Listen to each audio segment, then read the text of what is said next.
Hey everybody, Prozac here to talk about why ADC feels so bad in Season 11 and take a look at the factors that are contributing to this feeling. I personally think that ADC is probably the least fun role in the current meta. ADC has been losing agency in the game for a while now, which is why Ashe and Senna were so prevalent at Worlds. We didn't see much of crit marksmen, other than Jhin, or Ginsu users at Worlds because scaling through the bot lane has become less and less reliable as the game has grown into what it is today. There are three main reasons why ADC feels so bad right now, and I'm going to try to run through each of them to help us better understand what the issues with ADC actually are. First of all, the new itemization sucks for ADCs. And I don't just mean the lack of viable options for ADC mythics, or the fact that tanks can build steel caps and Randuins and just negate 52% of damage from auto attacks. Itemization for every role is pretty much based around making sure that ADC has as little fun as possible during the course of a game of League of Legends. ADC has been the late game high damage role that if you play correctly and farm up safely will reward you with huge consistent DPS. This is no longer really the case. As it currently stands, almost every role in the game can do just as much, if not more damage than the ADC throughout the course of the game. On top of this, almost every role now has some sort of gap closer built into an item. Let's take a look at some of the most commonly built mythics and other roles. The Night Harvester. This item costs 3200 gold, gives 80 AP, 15 ability haste, and 250 health, as well as giving 5 more ability haste to all of their legendary items. Oh, and it has an effect that deals 125 to 200 plus 15% AP magic damage whenever you damage an enemy champion with a 90-second cooldown. This would be fine if this ability wasn't a 90-second cooldown per champion. This means that if Katarina shunpos into the middle of your team and then presses R, she immediately does at least 137 damage per champion without accounting for her actual ult damage. That's an extra 411 damage instantly if she hits 3 people. Now compared to the Hextech Gunblade of old, which is probably the most comparable item from before the item rework, this is a huge upgrade. Hextech Gunblade cost 3,400 gold, gave 80 AP, 40 AD, and had an effect that healed you for 15% of all damage dealt, with AoE only healing for 5%. And the active dealt 175 to 253 plus 30% AP based on level. With Gunblades active at the same champion level, which you need to remember to use by the way, you can do a maximum of 199 extra damage and only do it to one target. So these mid lane AP assassins are getting their first item 200 gold faster and getting a significant increase to their damage potential. Let's take this into a real example though. Twitch has the highest base HP of any ADC at 612, with an 86 growth per level. So at level 5, Twitch will have 956 HP if he has purchased a Cull, or 1036 HP if he purchased a Doran's Blade. Assuming that the mid laner, Katarina, is at least one level ahead of the ADC at this point in the game, which is honestly very generous to the ADC, and we will go over why later in the video. A champion that has Night Harvester and Doran's Ring at this point will deal 161.9 damage with the passive alone, which accounts for 17% of Twitch's maximum health with Cull, and 16% of Twitch's maximum health with Doran's Blade. If we assume that Kat hits an EQ auto combo, she will do 579.67 damage, or 56% of Twitch's health with a Doran's Blade. Remember, Twitch has the highest base HP for any ADC, and we are assuming that Katarina doesn't proc her passive at all. Let's assume that Twitch will get 3 autos off in this time period, which is a ridiculous overassumption because Kat's combo is so fast. Twitch will do 109.44 damage total, or 8% of Katarina's 1,392 HP if he has a Noon Quiver and a Doran's Blade, which is generous for what you can expect him to have around level 5. You can add the 1% max health per second passive that Twitch has to this, and it still won't make any difference. Okay, so AP Assassins are strong. That doesn't mean that everyone on the map is going to be doing a bunch of damage at this point, right? Wrong. Let's take a look at a tank. Take Sejuani for example. What can Sejuani do to a Twitch with a 1-level advantage? Let's assume that Sejuani has a Bomby Cinder and Aegis of the Legion at this point.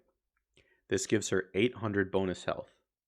Immolate, Bomby Cinder's passive, does 12 plus 1% bonus health magic damage per second. This means that this passive is doing 20 damage per second alone.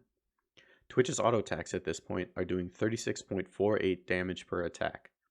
Let's say Sejuani gets a QW auto off, and Twitch gets 3 auto attacks off, which again is generous to Twitch considering he has an attack speed of 0.872 attacks per second at this point in the game. It would take Twitch 3.44 seconds to get off the 3 autos. So in that time, Sejuani does 274 damage from her QW auto and 69 damage from her Bomby's passive to do a total of 343 damage compared to Twitch's 109.44. As well as having too much damage in the game, there is also too much healing. With Ravenous Hunter and Taste of Blood being in the game, anybody can get access to Omnivamp. Not to mention that bruisers now have access to Gore Drinker, which can fill up an Aatrox's health bar from almost nothing to full faster than you can flash away once you realize the active is up. Assassins and anyone else that can use lethality can take advantage of Eclipse. Now you're probably thinking, but they added crit chance to Mortal Reminder now to make it easier to itemize as an ADC with all the healing in the game. Yes, having crit chance on Mortal Reminder would be nice if they didn't take away the armor pen and more than half of its AD to add the Zeal path. So now you have to go Lord Doms and Mortal Reminder every game instead of picking one, which just feels awful. On top of this, they just completely gutted both crit chance and crit damage. Riot decided it would be a good idea to make crit available on more options, but reduced both the crit chance per item and reduced total crit damage. Instead of critical strikes doing 200% of their normal damage, they now do 175%. They also reduced crit chance on all items from 25% to 20%, meaning instead of buying 4 crit items and getting 100% crit, you now have to buy 5. This change was meant to promote build diversity, but if we look at all the other issues with the role right now, it has really restricted it in my opinion. Let's take a look at a crit ADC's possible build path. First item is going to be a mythic every time. Let's assume Kraken Slayer because it's really the only viable option. Cool. That's where a lot of your damage is going to come from, and Kraken Slayer has a great passive. But wait, there's a Mundo, or a Nunu, or literally any other tank that is going to be stacking armor on the other team, so you're going to need to build Lord Doms. Alright, cool. Armor pen out of the way. Wait, they also have a Vlad, or a Kled, or a Kayn, or one of the other 200 champs in the game that abuse healing. Looks like we need to go Mortal Reminder this game too. Alright, that's 3 of our 5 items down. Let's take a look at our other options. Well, you're a crit ADC, so that means Infinity Edge is necessary. If you don't have Infinity Edge, you're going to be doing 175% of your crit damage instead of 225%. Alright, Infinity Edge done. That's 4 core items done, and we still have 1 more slot to fill. There's got to be something diverse and a few more choices, right? Well, the thing is, you're only at 80% crit chance now, and everyone else is also 5 items. So, if you don't crit, you're not going to be doing much damage. You're already getting a bunch of attack speed from Kraken Slayer's passive, so you really don't want an attack speed item. You're near cap already. So that leaves Bloodthirster, Essence Reaver, Storm Razor, Quick Blades, the Collector, and Mercurial. Most crit marksmen can't use Quick Blades or Essence Reaver's Spell Blade well, and it doesn't give mana on auto attacks anymore, so there's really no point to it. Okay, so no Essence Reaver or Quick Blades unless you're Lucian.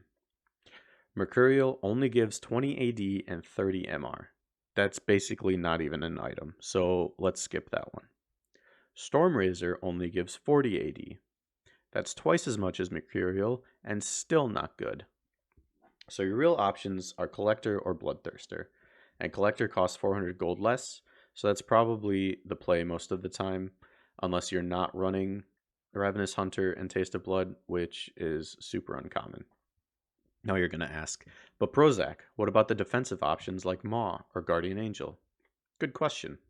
The simple answer is Riot didn't add crit chance to those items, and they are now super not worth building anymore because you need all 5 items to contain crit if you want to be a real champion late game. Okay, but there has to be some upside to itemization for ADCs with all the changes they made, right? Let's look at Runon's Hurricane. They added 25 AD to it. That's good, right? Wrong. Runon's now costs 800 gold more for 25 AD. And with Kraken Slayer being the only legitimate option for Mythics on ADC, unless you're Draven or Samira, the attack speed isn't nearly as valuable as it was before Mythics were introduced. Well, that's enough about items. Let's move on to the second reason why ADCs feel like garbage right now. That reason is game length. The average game length across all ranks is 29 minutes and 26 seconds. Now, the game length falls as you go up in ELO, which means that silver games go faster than bronze, gold go faster than silver, and on and on. So, about 30 minutes is the average game time, which is good for almost every role but ADC. ADC is the only role that is designed to come online late, which is why they spread crit chance out so much. As the ADC, you're supposed to be the one playing safe, farming, biding your time until you become such a large stat stick that you can just right click the enemy team to delete them. The problem with this is, if you CS perfectly, and I mean not miss a single minion the entire time you are laning, the fastest you can reach 2 items plus boots is 20 minutes and 7 seconds. This means that if you CS perfectly, the game is 2/3 over and you just hit 40% crit chance. So how do we work around this as an ADC main and get to our spikes faster? Well, to do that, you need to get kills. The bad thing about that is that we're in a dual lane with a support which has way more agency than us for the first 15 minutes of the game at least.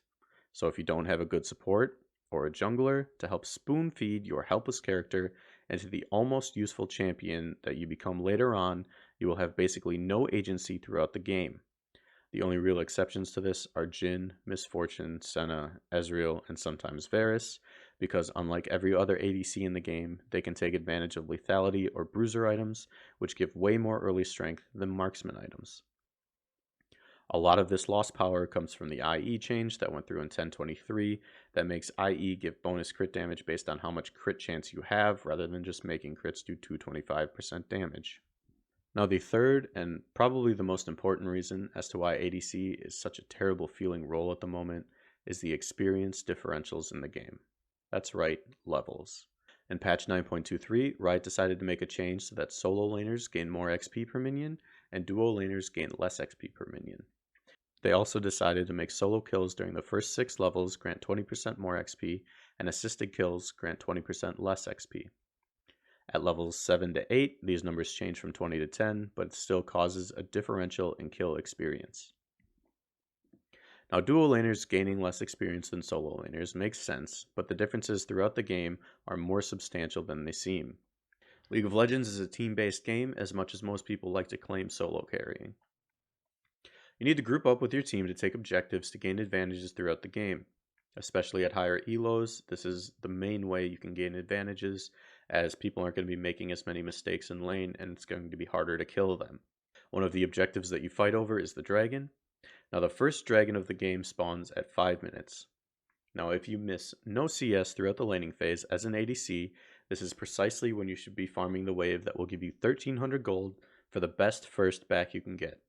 This is also 30 seconds before the wave that will give your mid laner level 6 will reach the middle of their lane, meaning that most of the time at the first dragon fight, the bot lane should be level 4, the jungler level 5 or 6 depending on clear speed and kill participation, and the mid laner should be level 6. This is a huge deal because level 6 unlocks your champion's ultimate ability. Let's run through a hypothetical, shall we? So say you're winning your lane, you have a 20 CS lead on the enemy ADC, full lane prio, and you push your wave in and walk upriver to help your team secure the first dragon. Great. You're doing everything you should be doing. Now let's say the enemy mid laner is a Talon and you have a Twisted Fate. You walk up, you start hitting the dragon with your jungler, and all of a sudden a Talon leaps over a wall from Fog of War, goes invisible, and one-shots you. There's not much to do because you have no ultimate, you are down 2 levels, and your mid laner can't chase a Talon without ulting. Sure, your team probably secures the dragon because Talon used his ult on you, but that doesn't stop your mid laner from complaining that you fed their laner a kill. It also doesn't stop the enemy AD from collecting probably about 2 waves that you miss while you're at Dragon and then subsequently dead. So, you did everything pretty right, and still you lost the advantage that you had built for yourself. The enemy mid laner now has a lead, meaning they will probably get lane priority, and lane priority usually translates to roams. You know what that talent is going to do with the lane priority every minute and 30 seconds? He's going to leap the walls separating middle and bot lanes just to press R and kill you once again. All of a sudden you're 0-3, 20 CS down on your lane opponent, who honestly isn't doing much other than collecting free gold and XP from tickling you while the talent murders you on cooldown. Then all of a sudden your top laner types bot diff in all chat. Your jungler starts ignoring your lane because there's no point to playing through a lane that's behind. And now you can't even CS under your tower safely because you will never have kill pressure in lane again. This is the kind of thing that happens all because you were 2 levels below the enemy mid laner at the first dragon fight through no fault of your own. What should you have done differently? Should you have not walked up to help secure dragon? Of course you should have. You had full lane prio, you had a lead bot lane, and your teammates honestly should be flaming you if you don't. Should you flame your jungler for not helping you when you get dove bot? Probably not, because if he comes and the enemy jungler is there, it'll probably just end up with 3 members of your team dead instead of 2. This feeling of helplessness is what takes the fun out of most of my games as ADC. This difference in experience leads to doomed games because you can't do the things to get stronger once you make one mistake or the enemy makes one good play on you. So in conclusion, the 3 main reasons why ADC feels so tragic at this point in League of Legends are the new itemization is designed to ruin your day, games are over way too quickly for you to scale, and the inherent experience differentials baked into the design of the game take away all early game agency, causing one mistake or good enemy play to render you useless for the remainder of the game. Thanks for watching, everyone. If you have any questions about how I came up with numbers or suggestions on what I should cover next, leave a comment below. And please don't forget to like and subscribe for more League of Legends content, where I take a look into why the game is the way it is. Peace.